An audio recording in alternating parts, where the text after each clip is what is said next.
Of course, here at Overly Vast Nurseries, we grow a wide range of all different sorts of plants. And now in the early summer, along with our roses and many other perennials, lavender seems to be some of the most popular things that we see going out to garden centres across our region.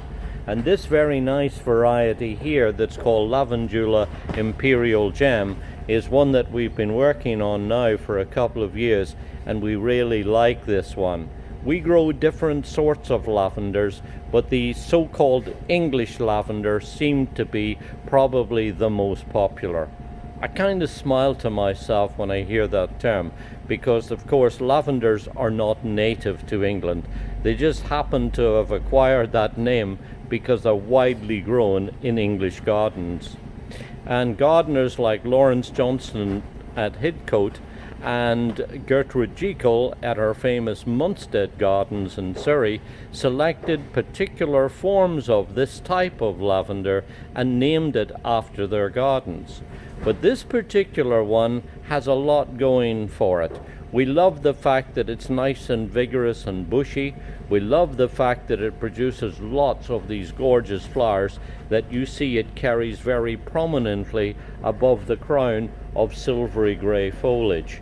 And we like the fact that it seems to be very well shaped all the way round. And we're not the only ones, because the Royal Horticultural Society have trialled this variety for 3 years at Wisley, and during that time they thought so much of it that they awarded it an award of garden merit, which is the highest award that a plant can get, and you can only get it after it's been trialled for a 3-year period. And then at the Chicago Botanic Gardens, Richard Hawkey also took a study of lavenders, different sorts, over a 7-year period. And when he tested this one over a period of 6 years, he declared it as their top performing variety. He liked, like we do, the robustness and hardiness and reliability and freedom of flowering and the overall performance of this excellent variety.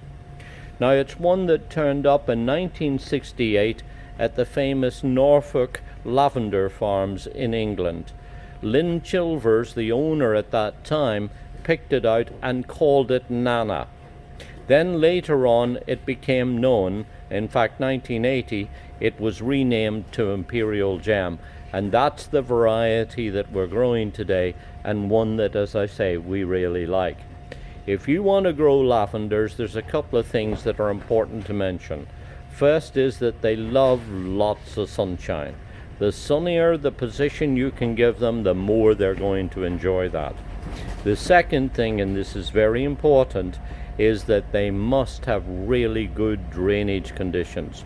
Free draining soil is important. And so if you've got a rocky, a gravelly, thin soil, unlike other plants that we're telling you to grow in rich, fertile conditions, with lavenders they want the opposite.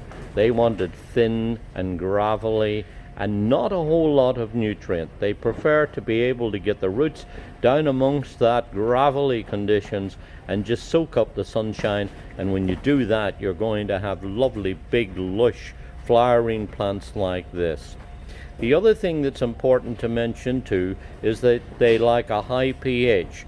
So check your soil, and if it's on a pH of neutral or lower than that, give them some lime, because they ideally need a pH somewhere between 6.5 or 7 to 8, somewhere in that region. So it's worth giving them. In fact, in my lavenders at home in my garden, I will each spring go around and dress them with lime, and they seem to really respond well to that. The final thing to mention, and this is also important, is that you should go through after they finish flowering, and I usually wait till the largest proportion of the plants, the flowers rather, have turned brown, and at that point I go in with a pair of pruners or hedging shears and clip them back. Take off all the old flowering stems. That does a couple of things. The first is it keeps them bushy and juvenile, which stops them from becoming leggy and woody at the base. The other thing, it also stimulates lots of young fresh growth that then comes out with lots of fresh buds. You might lose a week or two of flowering, but you'll find that the resurgent growth that comes afterwards is nice and strong and lush. So here's a plant that will give you gorgeous flowers, beautiful fragrance, that butterflies and pollinating insects are going to love, and that you can enjoy growing, whether you have it as a single plant or you plant a nice big bold group of it.